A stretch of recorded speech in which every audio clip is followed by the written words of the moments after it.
पिछली वीडियो में आप पढ़े थे आप विद्युत विभव तथा विभवांतर।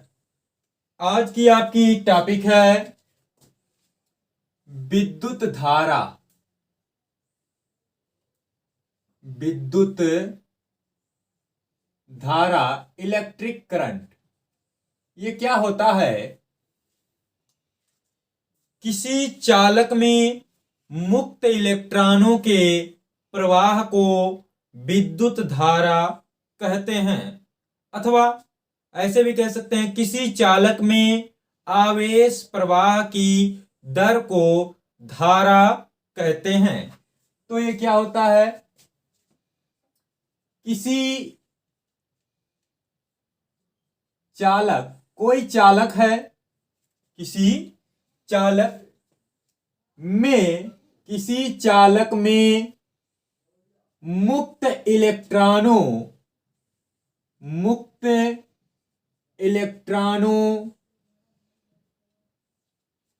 के प्रवाह को, मुक्त इलेक्ट्रॉनों के प्रवाह को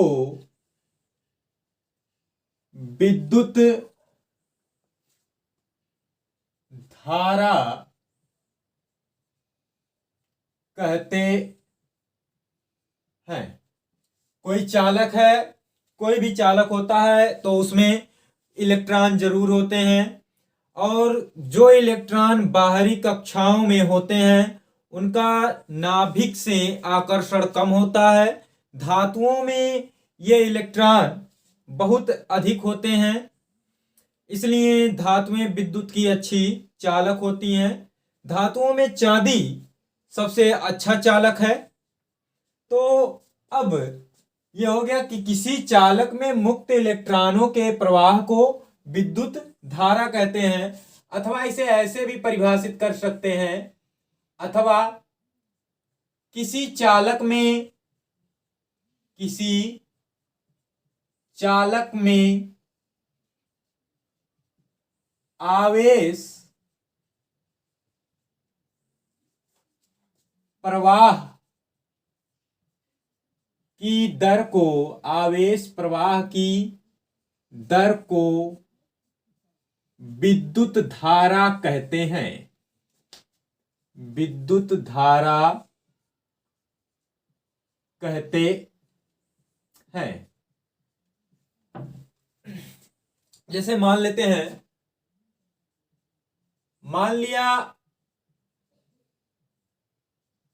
किसी चालक में, कोई एक चालक है, उसमें किसी चालक में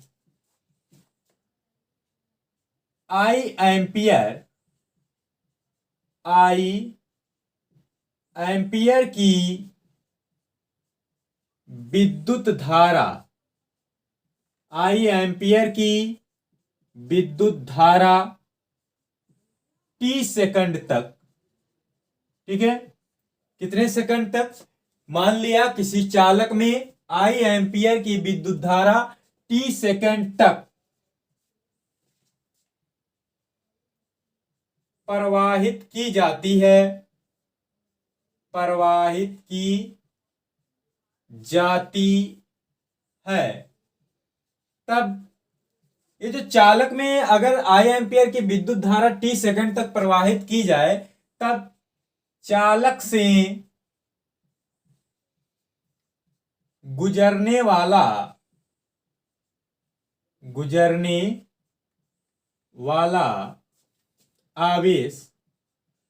आवेश को लिखते हैं Q से। तो गुजरने वाला आवेश कितना होगा? Q is equal I T. यह आपका हो गया समीकरण 1। अब चूंकि इलेक्ट्रॉनों के प्रवाह से विद्युत धारा होता है, तो आप यदि इस समय अंतराल में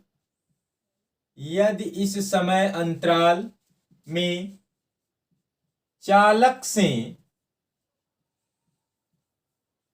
गुजरने वाले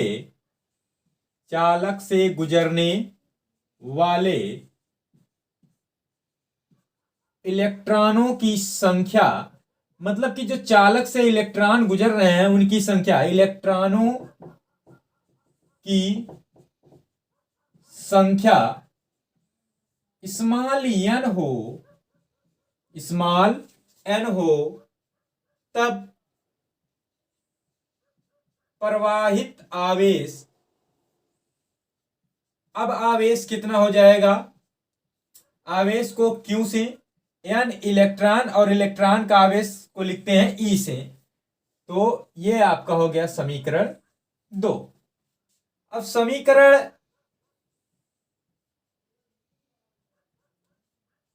1 तथा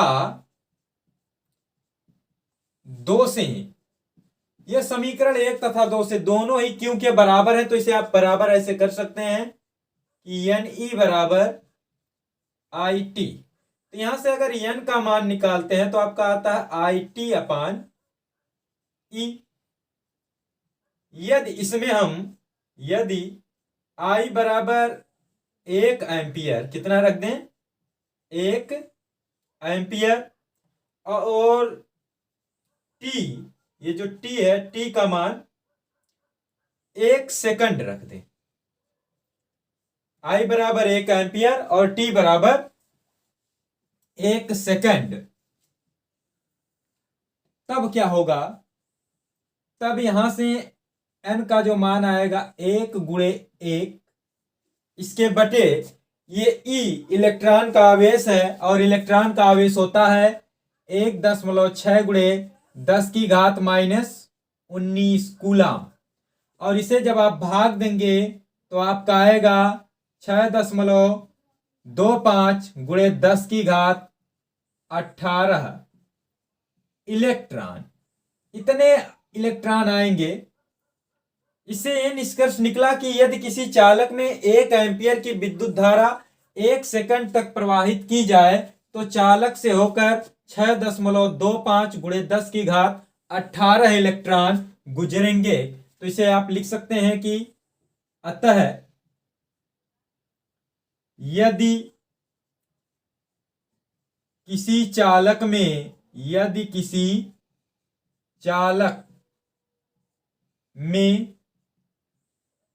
1 एम्पियर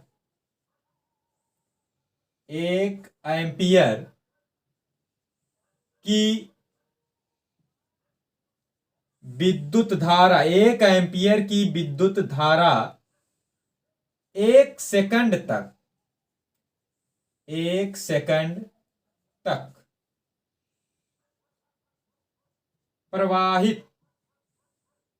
प्रवाहित की जाए तो